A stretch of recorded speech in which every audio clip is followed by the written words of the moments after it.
Okay, if we want to start everything from 0, then we might as well just start from a right angle triangle. Meaning to say, whatever that is related to, I mean, when you hear the word sine, cosine, and tangent, the first thing you want to think of is actually just a right angle triangle. Any other triangle you see will not apply sine, cosine, tangent.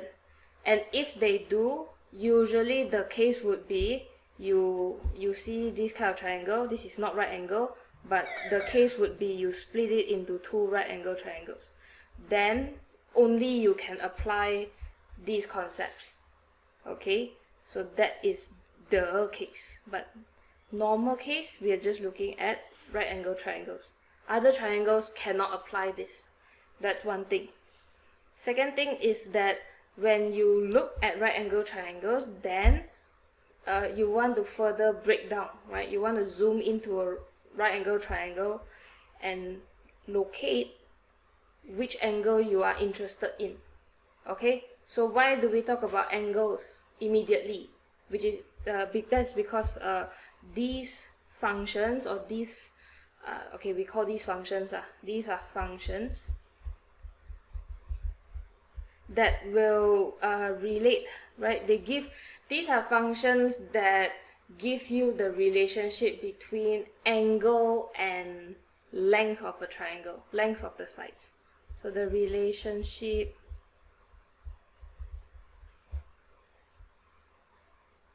between angle, one angle only, it can be more lah, but we focus on one first. Angle of triangle and length, side length.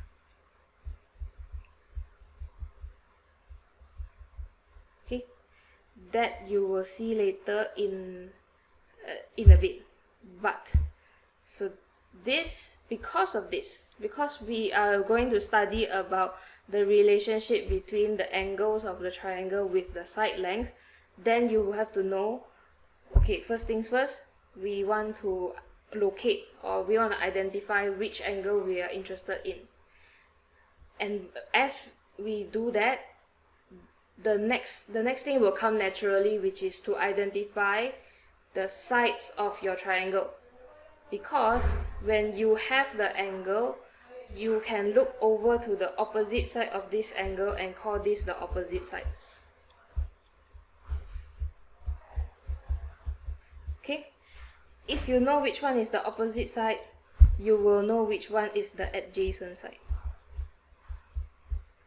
But, or if you like to understand it from a different perspective, which is adjacent just means to the side of, right, next to.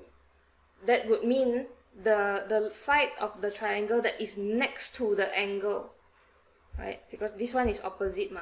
This one is on the side of the angle. That is where what we call the adjacent side. Okay, the last one is we call the hypotenuse side. N-U-S-E. I forgot how to spell, please. I'm not good with spelling. The hypotenuse side will always be the longest side of the triangle. This is confirmed. Because why? I mean, to explain why hypotenuse is longer side, then we can always look back into a square plus b square equals to c square, right? The two sides, if they add together, only you will find the longest side. But this one I think you should know already, right? Yeah, hypotenuse side always longer side. This chapter can also closely relate to, what's this called again?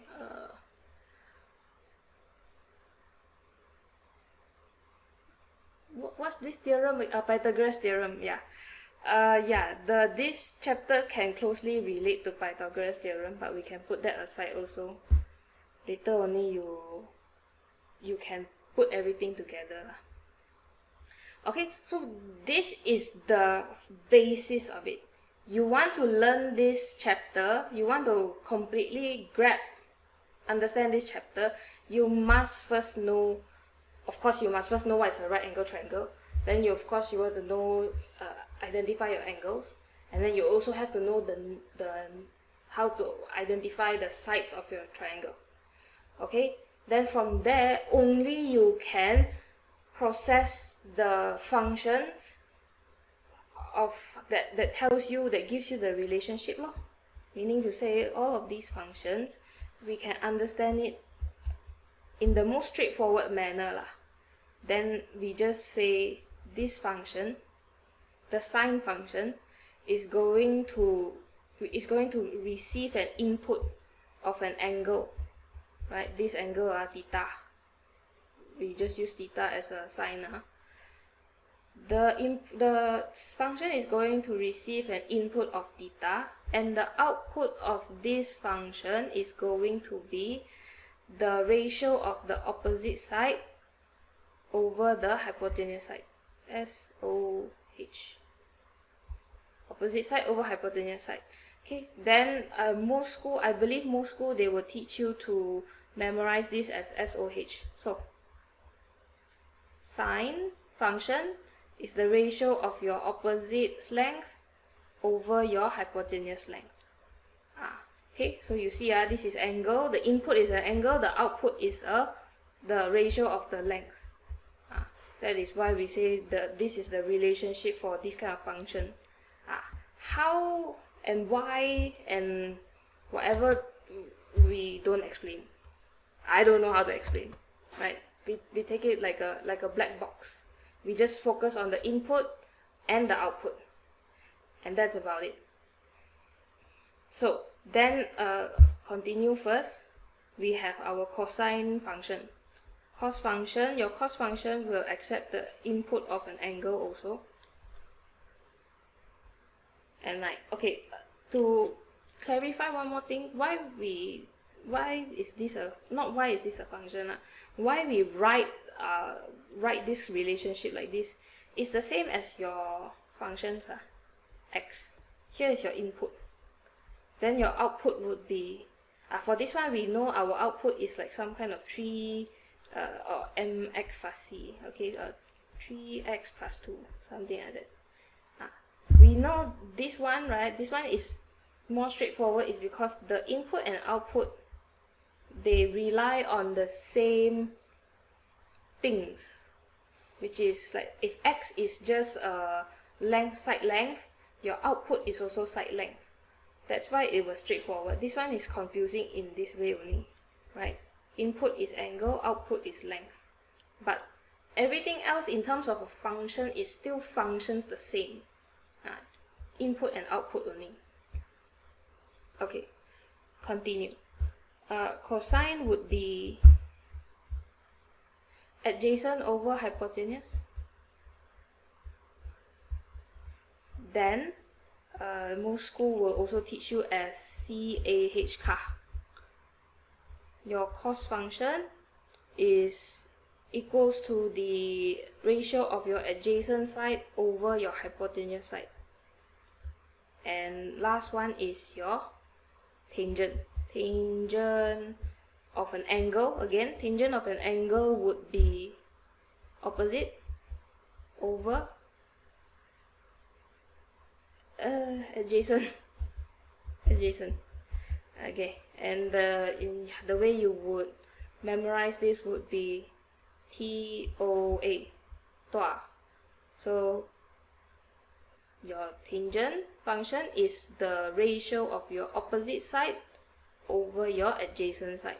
Yeah, so this is the holy trinity of trigonometry. Anytime you think about trigonometry, nobody will don't know this. Nobody will never heard of this. Right? Everybody would know this. Okay, so if you are confused why we learn this, usually in exam questions, how the question is going to look like is usually just, let's just say in the simplest kinds of questions, is that they give you triangles and they give you angles, the angle, with just this one single angle, wait, let me think. Yeah, actually, yeah, you need one angle, and let's just say, yeah, let's just say one of the side length and one angle. Then you can find the missing length here. This is the simplest way your question will look like lah. Of course, your questions won't be as easy as this. So, as an example only lah, we demonstrate how we use the function. That would be, this is the opposite side, this is the adjacent side. That would be adjacent or opposite, or then you would know lah, because you have opposite, you are missing the adjacent, then you can use, you think backwards, you can assume to use the tangent function. That is how you want to think about the question. You have to see what you have and what you are missing, then only you decide which function you want to use. So in this case, you can use tangent function of tangent 45 degrees will be the opposite over the missing value, which is your adjacent x. This one you type in the calculator, you rearrange the equation, that would be x is equals to 3 over tangent 45. Tada, magic, and you can find your answer. Okay, so far up until here, any questions? No. Okay, yeah, so because I don't know what you don't know, I'm not sure where are you confused, but I would say as a starting point, this is maybe where some students can get confused. They don't know when to use sine, cosine, tangent. When, right? But the idea is very simple. You identify what you have. You have the opposite side. You identify what you are missing. You are missing the adjacent side. Then you can decide from there. Use the tangent function. Okay. Let's move on.